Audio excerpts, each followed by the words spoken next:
دا زما د ژوند درمان دی، دا د مینې خوږ بیان دی چې ستا څنګ کې اوسېدلی، ستا روضه مې ښکلوله یا حبیبه.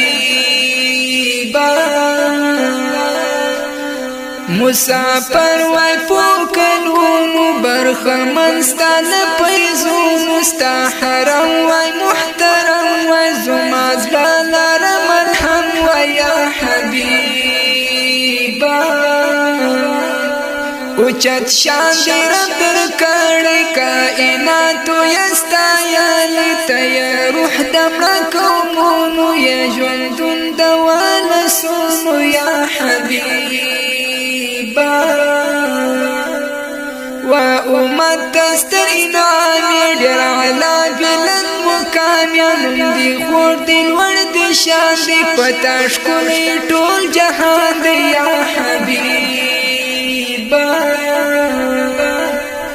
ته د علم حلم کان رهنما د هر انسان یا برکت تا ستا د شان دی چې نن دا جهان ودان دی یا حبیبه.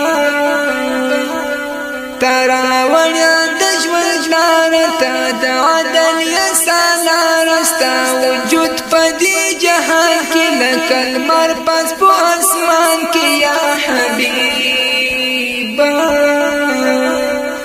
رب درکړی معجزې دي ستا د نور جلوې خورې دي، لوی اعجاز چې سپین قرآن دی لارښودونکی دا جهان دی یا حبیبه.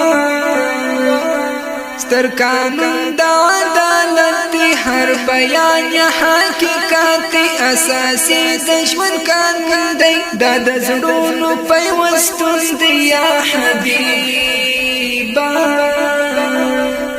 ستا سپېڅلي اصحابان دي لکه ستوري د اسمان دي، امامان دي مؤمنان دي بریالي پر دوو جهان دي یا حبیبه.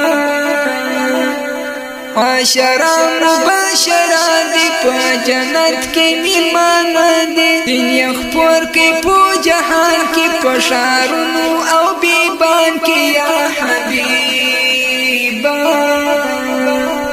ستا صدیق د دین رهبر و، ستا عمر د عدل مر و، ستا عثمان د حیا کان و، ستا علی ل دین قربان و یا حبیبه.